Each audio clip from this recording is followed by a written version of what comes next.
बिस्मिल्लाहिर्रहमानिर्रहीम। अस्सलाम वालेकुम। कुछ ख़बरें आप लोगों से शेयर करनी हैं। सबसे पहले हम बात करेंगे कि वज़ीर आज़म पाकिस्तान श्रीलंका के दौरे पर, यानी कि ये किसी भी मुल्क का 2021 के अंदर पहला दौरा होगा, वो श्रीलंका जा रहे हैं। अब ये इत्तेफाक की बात है कि मैंने आपको लास्ट वीडियो में बताया था कि नेपाल और श्रीलंका के ऊपर जो है भारत कब्ज़ा करने की ख्वाहिश रखता है, मगर इसका मतलब इस वीडियो से लिंक उसका नहीं करता। ये दौरा पहले ही तय था और वो श्रीलंका जाएंगे। 2 दिन का दौरा होगा। दौरा इंतहाई बिज़ी होगा, काफ़ी बिज़ी शेड्यूल है, लेकिन इसका सबसे ज़्यादा जो शोर है वो भारत से ही उम्मीद थी कि सुनने को मिलेगा, क्योंकि वहाँ पर श्रीलंका को लेकर मामला कुछ हैं। तो उन्होंने कहा कि श्रीलंका ये क्यों गए हैं, जबकि हमारे अपने कुछ ऐसे काम हैं जिसकी तफसील मौजूद है, लेकिन वो तफसील जो है वो Pakistani media is not interested कि वो शेयर करे। तो पाकिस्तानी मीडिया, यानी कि भारतीय मीडिया के बाद श्रीलंका मीडिया कवर कर रहा है इसको, और उसके बाद भारतीय मीडिया है। पाकिस्तान में इस किस्म कोई खबर आपको सुनने को नहीं मिल रही। पाकिस्तान में सुनने को फिर मिल क्या रहा है, यह आपके इल्म में होना चाहिए। पाकिस्तान में आपको सुनने को मिल रहा है कि जो एक सुजुकी है वो नहर में गिर गई और एक ही ख़ानदान के 4 अफराद इंतकाल फरमा गए। ये ख़बर उनकी आती है हमारे पास। दूसरी खबर आप सुन सकते हैं कि जी प्रियंका ने जो तारीफ़ है एक पाकिस्तानी की कर दी है अपनी किताब में, वो पाकिस्तानी कौन है, वो तारीफ़ क्यों की, यानी कि अपना एक लेवल सेट किया हुआ है, उस लेवल को वो गिरने नहीं देंगे।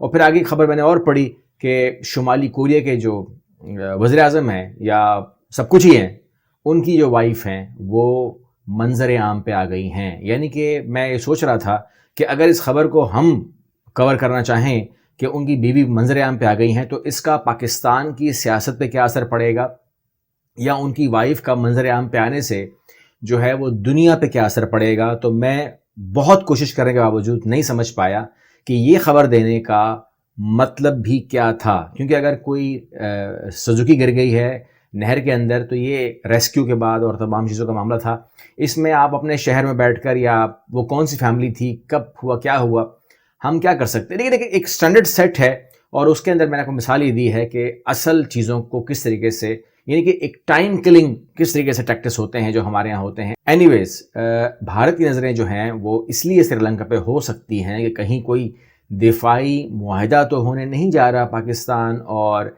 श्रीलंका के दरमियान। जिस तरीके से आप जानते हैं कि 2009 में पाकिस्तान ने भरपूर असिस्टेंस प्रोवाइड की थी, और आज जो श्रीलंका आप देख रहे हैं उसके अंदर सबसे बड़ा किरदार जो है, जो श्रीलंका मानता है, वो पाकिस्तान का है, जिसमें उन्होंने तमिल टाइगर्स को शिकस्त दी थी।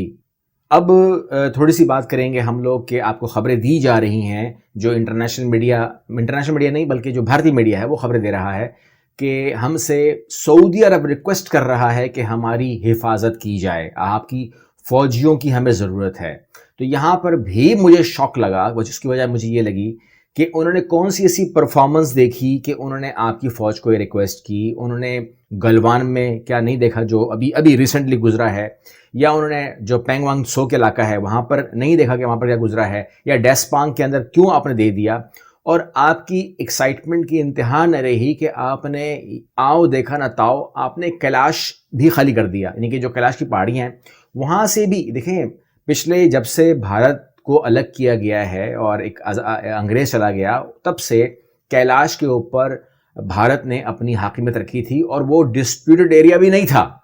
यानी कि इतने एक्साइटेड हो गए भारतीय फौजी या भारतीय गवर्नमेंट कि उन्होंने उस इलाके को भी खाली कर दिया चीन के लिए, कि जहां पर डिस्प्यूट था ही नहीं।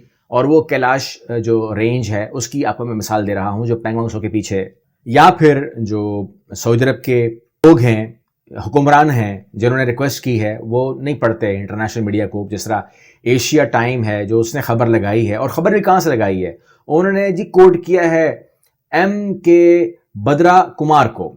अब एम के बद्रा कुमार के बारे में पाकिस्तानी शायद ना जानते हों, लेकिन भारतीय जानते हैं कि 29 साल उन्होंने फॉरेन ऑफिस ऑफ इंडिया की उन्होंने खिदमत की है। तुर्की में सफ़ीर रहे हैं, उज़्बेकिस्तान में सफ़ीर रहे हैं, और मैं इसका लिंक शेयर करूंगा। आपसे रिक्वेस्ट करूंगा कि ज़रूर इस आर्टिकल को पढ़ें, इनको पढ़ें और समझें कि वो क्या कह रहे हैं। ये कोई चाइनीज़ राइटर नहीं है, ये कोई पाकिस्तानी राइटर नहीं है, ये वो कह रहे हैं कि जो उन्होंने देखा, उनके बकौल امن 2021 اپنی نوعیت کا سب سے بڑا ایونٹ تھا۔ وہ کہتے ہیں کہ جو ورلڈ وار 2 ہوئی تھی اس کے بعد میں اتنا بڑا گروپ جو ہے وہ ایک ساتھ دیکھ رہا ہوں، جس میں وہ کہتے ہیں کہ امریکہ، برطانیہ، ترکی، روس، چین، جاپان، ملیشیا، انڈونیشیا، بنگلہ دیش، سری لنکا، نیٹو، افریقی ممالک کہتے ہیں کہ یہ دیکھیں، وہ کہتے ہیں کہ دیکھیں تو صحیح کون کس کس کا کاندھا کس کس کے ساتھ رگڑ کھا رہا ہے۔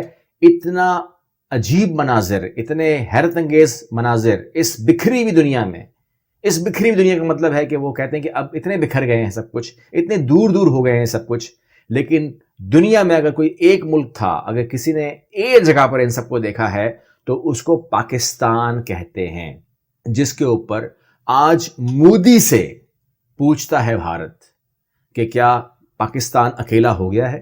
وہ فرماتے ہیں کہ پاکستان کی سفارتکاری اپنے عروج پہ دیکھ رہا ہوں، پاکستان جس طریقے سے دنیا کے ساتھ جڑ رہا ہے اس کو میں اپنے پیک پہ دیکھ رہا ہوں۔ تو وہیں پر وہ کہتے ہیں کہ ہماری پاکستان کو تنہا کرنے کی خواہش دم توڑ چکی ہے، اب مجھے کوئی ایسی امید نظر نہیں آتی، بلکہ پاکستان نے پہلے سے اس بات کے بعد سے پہلے سے کئی زیادہ 100 گنا زیادہ امپروو کیا ہے، اور اس کے ریلیشن شپ اب ایسے ہیں کہ وہ ایک انویٹیشن بھیجتا ہے تو دنیا اس کے چھتری تلے جمع ہو جاتی ہے۔ دوسری طرف آپ دیکھ رہے ہیں کہ مودی سرکار کے پول پہ پول کھل رہے ہیں، اور اب جہاں پر ہم لوگ دوستی اور امن کی بات کرتے ہیں، اکٹھے مل کے ایکسرسائز کی بات کرتے ہیں، تمام لوگوں کو ایک ساتھ جوڑتے ہیں، ہو سکتا ہے دنیا اسی طریقے سے کچھ اس میں سافٹنس آئے، آپس میں قریب آئیں، وہیں پر بھارت اپنے ارد گرد کے ممالک کو کھانے کی باتیں کر رہا ہے۔ اب اس کی نظر نیپال کے اوپر بھی ہے، اور اس کی نظر سری لنکا کے اوپر بھی ہے، اور جو خبر نہیں پہنچی میرے حساب سے ان کی سب سے سافٹ نظر جو ہے وہ بھوٹان پہ ہو سکتی ہے۔ اب اس کے اندر جو بھی مزید اپڈیٹ آئے گی انشاءاللہ میں آپ سے شیئر کروں گا، لیکن یہ کچھ خبریں تھیں جو آپ سے شیئر کرنا تھیں۔ انشاءاللہ اگلی ویڈیو میں ملتے ہیں۔ اللہ حافظ۔